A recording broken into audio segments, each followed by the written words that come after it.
अस्सलाम वालेकुम दोस्तों, मेरा नाम मोहम्मद जुनैद खान है। अगर आप मेरे चैनल पर न्यू है तो मेरे चैनल को सब्सक्राइब करें और वीडियो को शेयर और लाइक लाजमी से करें।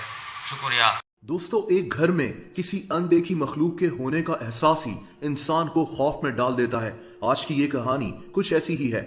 ये कहानी इंग्लैंड के एक गांव से है। इस गांव का नाम फारवे है। ये एक छोटा सा लेकिन खूबसूरत गांव है। यहाँ बने हुए घर काफी पुराने हैं। दोस्तों, इसी गांव में एक इमारत है जहां बूढ़े लोग रहते हैं, लेकिन ये इमारत कभी एक फार्म हाउस होता था। ये कहानी इसी फार्म हाउस की है। आज से 40 साल पहले इस फार्म हाउस में दो मियाँ बीवी रहते थे, बिल रगलस और इसकी बीवी एडना रगलस। बिल एक रिटायर्ड इंजीनियर था और एडना एक होम मेकर थी। इनकी कोई औलाद नहीं थी। अपनी रिटायरमेंट के बाद बिल अपनी बीवी के साथ किसी ऐसी जगह शिफ्ट होना चाहता था जो आबादी से दूर हो, जहां ट्रैफिक का शोर ना हो। बिल और इसकी बीवी को फारवे नामी ये गांव बहुत पसंद आया।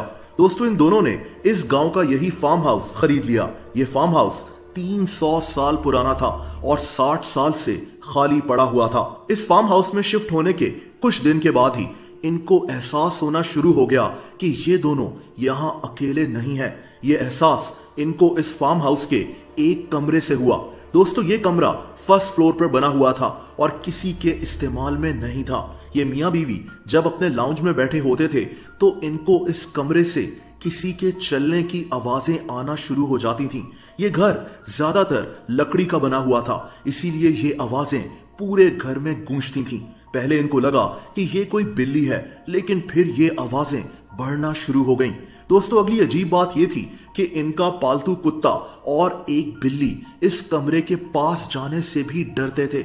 इस बात ने इन मियाँ बीवी को और भी खौफ में मुब्तला कर दिया। इन्होंने अपनी एक दोस्त को अपने घर बुलाने का फैसला किया। ये औरत दावा करती थी कि ये जिन्नात की प्रेजेंस को फील कर सकती है। ये इस घर में चंद घंटे रही और इसने इन मियाँ बीवी को साफ साफ बताया कि इसे यहाँ किसी एनर्जी के होने का एहसास हुआ है। इस औरत का कहना था कि ये जिन्नात के बच्चे हैं और इनकी तादाद 2 है।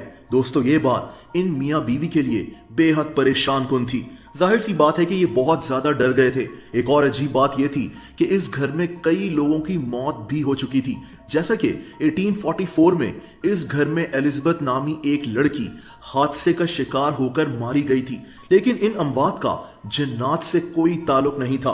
दोस्तों, क्योंकि ये घर 60 साल से खाली पड़ा हुआ था, तो हो सकता है कि यहाँ जिन्नात ने बसेरा डाल दिया हो। अब इस घर से आवाजें आना इन मियाँ बीवी के लिए एक आम सी बात बन चुकी थी। अक्सर ये कोई चीज एक जगह पर रखते तो कुछ ही सेकंड्स के बाद वो चीज किसी और जगह पर रखी नजर आती थी। ये वाकया दिन को और रात को यानी हर वक्त पेश आते थे।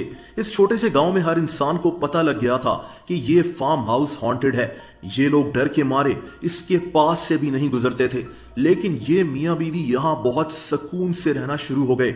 इनके मुताबिक इनको अक्सर तो इस बेडरूम से उछलने कूदने की आवाजें भी आती थीं, और जब ये ऊंची आवाज में कहते थे कि रुक जाओ, तो हैरत अंगेज तौर पर ये आवाजें आना बंद हो जाती थीं। यानी ये मियाँ बीवी इन जिन्नात से इतना ज्यादा अटैच्ड हो गए थे कि अगर ये ऊंची आवाज में इनको शोर मचाने से रोकते थे तो ये जिन्नात रुक जाते थे। दोस्तों, हकीकत अल्लाह ताला जानता है। ये सिर्फ इन मियाँ बीवी की बताई हुई कहानी है। इस गांव के कई लोग भी दावा करते थे कि अगर ये इस फार्म हाउस के पास से भी गुजरें तो इनको किसी के हंसने की आवाजें सुनाई देती थी। बहरहाल दोस्तों, ये फार्म हाउस इतना ज्यादा मशहूर हो गया था कि इसकी कहानी एक किताब में भी लिखी गई। इस किताब का नाम वेस्ट कंट्री हॉन्टिंग्स था। यह किताब मशहूर राइटर पीटर अंडरवुड ने लिखी थी। रगलस फैमिली कुछ सालों के बाद इस फार्म हाउस को छोड़कर चले गए थे। इनको किसी ने इस घर में नुकसान नहीं पहुंचाया। शायद तभी इनका खौफ खत्म हो चुका था। इनके जाने के बाद भी किसी के अंदर हिम्मत ही नहीं हुई कि इस फार्म हाउस में जाकर रहे। इसीलिए तकरीबन 20 साल के बाद हुकूमत ने इस फार्म हाउस को बूढ़े लोगों के लिए खोल दिया। आज यहाँ वो बूढ़े लोग रहते हैं जिनके पास अपना घर नहीं होता। आज इस जगह से ऐसी कोई आवाज सुनने को नहीं मिलती, लेकिन इस फार्म हाउस की कहानी इंग्लैंड के इस गांव में काफी मशहूर है।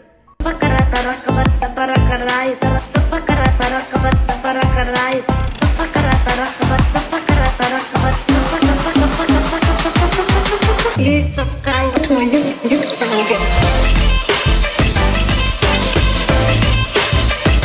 whatever.